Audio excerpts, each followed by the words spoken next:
যেভাবে আমাদের পৃথিবী চাঁদকে সঙ্গে নিয়ে সূর্যকে প্রদক্ষিণ করছে এবং অন্যান্য গ্রহগুলো তাদের সমস্ত উপগ্রহকে সঙ্গে নিয়ে সূর্যকে প্রদক্ষিণ করছে, ঠিক সেইভাবেই সূর্যও কিন্তু নিজের ছায়াপথকে প্রদক্ষিণ করছে।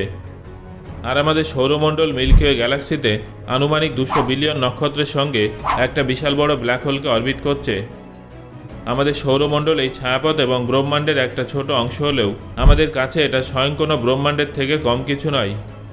আজ পর্যন্ত কোনো মানুষ বা কোনো স্পেসক্রাফট সৌরমণ্ডলের বাইরে বেরোতে পারেনি। সৌরমণ্ডল 4টে ভাগে বিভক্ত। তাহলে বুঝতে পারছেন তো সৌরমণ্ডল বাস্তবে কতটা বড়, যেখানে সূর্যের পরে আছে সৌরমণ্ডলের 4টি রকি প্ল্যানেট, যার মধ্যে একটা হলো পৃথিবী, যেখানে আমরা বসবাস করছি। তারপর গ্রহাণুর একটা বড় প্রাচীর আছে, যেখানে লক্ষ লক্ষ গ্রহাণু এই 4টি রকি প্ল্যানেটকে গ্যাস জায়েন্ট অর্থাৎ বৃহস্পতি, শনি, ইউরেনাস এবং নেপচুনের থেকে আলাদা করে রেখেছে। গ্রহাণুর এই প্রাচীরটাকে আমরা অ্যাস্ট্রয়েড বেল্ট বলে থাকি। কিন্তু এই গ্যাস জায়েন্টের পরে আর একটা গ্রহাণুর প্রাচীর শুরু হয়ে যায়, যার নাম কুইপার বেল্ট। এর মধ্যে কয়েক সেন্টিমিটার থেকে শুরু করে কয়েক হাজার কিলোমিটার দীর্ঘ গ্রহাণু একটানা সূর্যকে অরবিট করে চলেছে। আর এটা আমাদের সৌরজগতের 8টা গ্রহ এবং সৌরজগতের শেষ সীমা হিসেবে পরিচিত ওট ক্লাউডকে বিভক্ত করে। আমি নিশ্চিত যে সৌরমণ্ডলের এইসব লক্ষ লক্ষ বিশাল আকৃতির গ্রহাণুর দ্বারা তৈরি অ্যাস্ট্রয়েড বেল্টগুলো দেখে আপনাদের মনে কখনো না কখনো এই প্রশ্নটা নিশ্চয়ই উঠেছে যে আমাদের নিউ হরাইজন, ভয়েজার 1 এবং ভয়েজার 2 এর মতো মহাকাশযানগুলো এই লক্ষ লক্ষ গ্রহাণুগুলোকে কিভাবে অতিক্রম করে। আমাদের পাঠানো মহাকাশযানগুলো কখনো কোনো গ্রহাণুর সঙ্গে ধাক্কায় বা কেন খায় না, কিভাবে তারা এই গ্রহাণুর মধ্যে দিয়ে এগিয়ে যায়। বন্ধুরা, আজকের এই ভিডিওতে আমি আপনাদের এই প্রশ্নগুলোর উত্তর জানাবো, তাই ভিডিওটা শেষ পর্যন্ত দেখুন। আপনারা হলিউড বা বলিউডের সায়েন্স ফিকশন সিনেমায় এটা তো নিশ্চয়ই দেখেছেন যে কীভাবে মহাকাশযানগুলো একটুর জন্য গ্রহাণুর হাত থেকে রক্ষা পায়, যদিও বাস্তবে এমন কিছুই হয় না। সিনেমার কাহিনীকাররা এই বিষয়টাকে একটু জটিলভাবে দেখিয়ে থাকেন, কারণ কোনো মহাকাশযানের পক্ষে অ্যাস্ট্রয়েড বেল্টের হাত থেকে রক্ষা পাওয়া এমন কিছু কঠিন ব্যাপার নয়। তবে এই বিষয়টা সম্পর্কে জানার আগে আপনাদের গ্রহাণু এবং অ্যাস্ট্রয়েড বেল্টের সম্পর্কে ভালোভাবে জেনে নিতে হবে। সবার প্রথমে যিনি গ্রহাণু আবিষ্কার করেছিলেন তার নাম ছিল গিয়াসেপে পিয়াজি। তিনি একজন ইতালিয়ান গণিতজ্ঞ এবং জ্যোতির্বিজ্ঞানী ছিলেন। 1801 সালে তিনি আনুমানিক 1000 কিলোমিটার ব্যাসযুক্ত একটা বামন গ্রহ দেখেছিলেন, যেটা মঙ্গল গ্রহ এবং বৃহস্পতির মাঝে উপস্থিত ছিলেন। তিনি এই গ্রহাণুটার নাম দেন সেরেস। হ্যাঁ বন্ধুরা, সেই সেরেস যেটা আজ আমাদের কাছে একটা বামন গ্রহ হিসেবে পরিচিত। যদিও এটা যখন আবিষ্কার করা হয়েছিল তখন মনে করা হয়েছিল যে এটা একটা গ্রহ। তবে অষ্টাদশ শতকে সেরেসের আবিষ্কারের পর সৌরজগতে এরকম হাজার হাজার গ্রহ খুঁজে পাওয়া গিয়েছিল, যেগুলো আকারে অনেকটাই বড় ছিল। এটা ছিল মানুষের দ্বারা অ্যাস্ট্রয়েড বেল্টের সর্বপ্রথম পর্যবেক্ষণ। এই জন্য 1802 সাল পর্যন্ত সৌরজগতের নতুন বড় অবজেক্টগুলোকে মাইনর প্ল্যানেট বলা হতো, কিন্তু এদের সংখ্যা হাজার থেকে বেড়ে লক্ষে পৌঁছে যায়।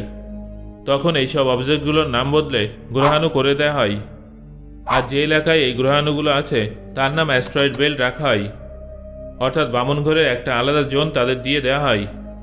তারপর 1930 সালে আমরা আরও একবার একটা নতুন অ্যাস্ট্রয়েড বেল্টের সন্ধান পাই, যেখানে অনেক বড় বড় অবজেক্ট উপস্থিত ছিল, যেগুলো সৌরমণ্ডলের শেষ গ্রহ নেপচুনের থেকে 30 থেকে 50 অ্যাস্ট্রোনমিক্যাল ইউনিট পর্যন্ত বিস্তৃত ছিল।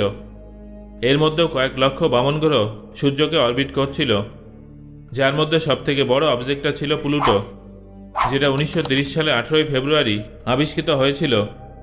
যেহেতু এর ব্যাস ছিল 2376 কিলোমিটার, অর্থাৎ পৃথিবীর ব্যাসের প্রায় 18%, তাই সেই সময় এটাকে গ্রহ বলে ধরে নেওয়া হয়েছিল, যার ফলে দীর্ঘ সময় পর্যন্ত প্লুটো আমাদের সৌরমণ্ডলের 9ম গ্রহ রূপে পরিচিত ছিল। কিন্তু 2006 সালে একে গ্রহের তালিকা থেকে বাদ দিয়ে বামন গ্রহের তালিকায় স্থান দেওয়া হয়। এটা বলার মানে এই যে আমাদের এই সৌরমণ্ডলে দুটো বড় অ্যাস্ট্রয়েড বেল্ট আছে, যার মধ্যে লক্ষ লক্ষ ছোট বড় গ্রহাণু উপস্থিত আছে। আপনারা হয়তো ভাবছেন যে আমাদের সৌরমণ্ডলে এত বামন গ্রহ ঘুরছে, কিন্তু সেগুলো আমাদের পৃথিবীর সঙ্গে ধাক্কা খায় না কেন? এবার আমি আপনাদের সহজভাবে এর উত্তরটা জানিয়ে দেব। আপনারা একবার এটা ভাবুন যে আমাদের পৃথিবী এত বড় হওয়া সত্ত্বেও নিজের একটা নির্দিষ্ট সময়সীমা এবং নির্ধারিত অক্ষে কিভাবে ঘুরছে। এটা কি করে সম্ভব হচ্ছে? অবশ্যই সূর্যের কারণে। সূর্যের মাধ্যাকর্ষণ শক্তি এতটাই বেশি যে সমস্ত গ্রহ পরস্পরের সঙ্গে সংঘর্ষ এড়িয়ে আমাদের সূর্যকে অরবিট করে চলেছে। প্রত্যেকটা গ্রহের একটা নির্দিষ্ট অরবিট আছে, যার ভেতরেই সেই গ্রহটা সূর্যকে চারিদিকে ঘুরতে থাকে। এটা তো আপনারা সবাই জানেন যে অ্যাস্ট্রয়েড বেল্টও আমাদের সৌরজগতের মধ্যে আছে, যার ফলে এই অ্যাস্ট্রয়েড বেল্টের সমস্ত গ্রহাণু সূর্যের মাধ্যাকর্ষণের কারণে একে অপরের সঙ্গে সংঘর্ষে লিপ্ত না হয়ে নিজেদের অরবিটে ঘুরতে থাকে। আপনারা জানলে অবাক হয়ে যাবেন যে অ্যাস্ট্রয়েড বেল্টে কিছু কিছু গ্রহাণু এতটাই বড় যে বিজ্ঞানীদের মতে যদি এই গ্রহাণুগুলো পরস্পরের সঙ্গে যুক্ত হয়ে যায় তাহলে একটা নতুন গ্রহের সৃষ্টি হতে পারে। মঙ্গল গ্রহ এবং বৃহস্পতির মাঝে উপস্থিত এই অ্যাস্ট্রয়েড বেল্টে এমন 4টে গ্রহাণু আছে যেগুলো আকারের দিক থেকে বিশাল বড়। এই 4টে গ্রহাণু হল সেরেস, ভেস্তা, পালাস এবং হাইজিয়া।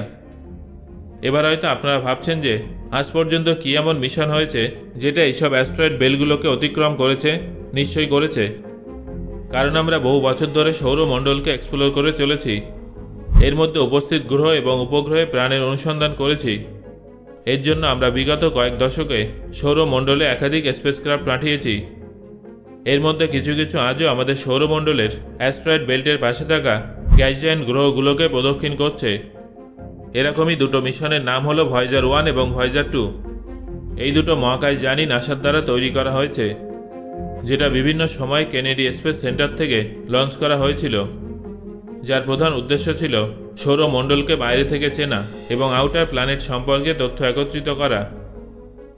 এই মিশনে সবার প্রথমে 1977 সালের 20 আগস্ট ভয়েজার 2 লঞ্চ করা হয়েছিল। তারপর ওই বছরের 5ই সেপ্টেম্বর ভয়েজার 1 মহাকাশযানটা লঞ্চ করা হয়েছিল। বিজ্ঞানীরা আশা করেছিলেন যে এই দুটো মহাকাশযান 5 বছর পর্যন্তই পৃথিবীতে ডেটা পাঠাতে পারবে। তবে আপনারা জানলে অবাক হয়ে যাবেন যে এই দুটো মহাকাশযান আজও কাজ করছে, আর আমাদের সৌরমণ্ডলের একটা মূল্যবান ডেটা ক্রমাগত আমাদের কাছে পাঠাচ্ছে। এর মধ্যে ভয়েজার 2 কিন্তু 1979 সালেই কুইপার বেল্টে পৌঁছে গিয়েছিল, আর আজ এটা কুইপার বেল্টকে অতিক্রম করে পৃথিবীর থেকে 133 অ্যাস্ট্রোনমিক্যাল ইউনিট দূরে উপস্থিত সৌরমণ্ডলের শেষ প্রান্ত ওট ক্লাউডে পৌঁছে গেছে। এবার আপনারা নিশ্চয়ই ভাবছেন যে এই মহাকাশ যানগুলো অ্যাস্ট্রয়েড বেল্ট বা কুইপার বেল্টের গ্রহাণুর কবল থেকে রক্ষা পেয়ে সৌরমণ্ডলের এত দূরে পৌঁছালো কিভাবে। আসলে সিনেমায় যেমন দেখানো হয় যে গ্রহাণুগুলো একে অপরের অনেক কাছে আছে এবং যে কোনো মুহূর্তে পরস্পরের সঙ্গে সংঘর্ষে জড়িয়ে পড়বে, বাস্তবে কিন্তু তেমন কিছু হয় না। বাস্তবে দুটো গ্রহাণুর মধ্যেকার দূরত্ব হলো 1000 থেকে 10,000 কিলোমিটার কিংবা তার থেকেও বেশি। তাই মহাকাশ যানগুলো সহজেই সেখান থেকে বেরিয়ে যেতে পারে। তাও আমরা যদি কল্পনা করি যে কোনো বামন গ্রহ যদি কোনো মহাকাশ যানের সামনে চলে আসে তাহলে সেই মহাকাশ যানটার কী হবে। এর উত্তর হলো আমাদের টেকনোলজি এতটাই উন্নত যে মহাকাশযানের স্পিড মহাকাশযানে থাকা ভিন্ন ভিন্ন সেন্সর সংঘর্ষের আগে থেকেই গ্রহাণুর মুভিং স্পিড এবং গতিবেগ সম্পর্কে জেনে যায়। তারপর অটোমেটিকভাবে সেই স্পেসক্রাফটটা নিজের অবস্থান কয়েক ডিগ্রি পাল্টে ফেলে গ্রহাণুর সঙ্গে সংঘর্ষের হাত থেকে নিস্তার পায়। সো বন্ধুরা, এই ভিডিওটা আপনার কেমন লাগলো সেটা অবশ্যই আমাকে কমেন্ট করে জানান। ধন্যবাদ।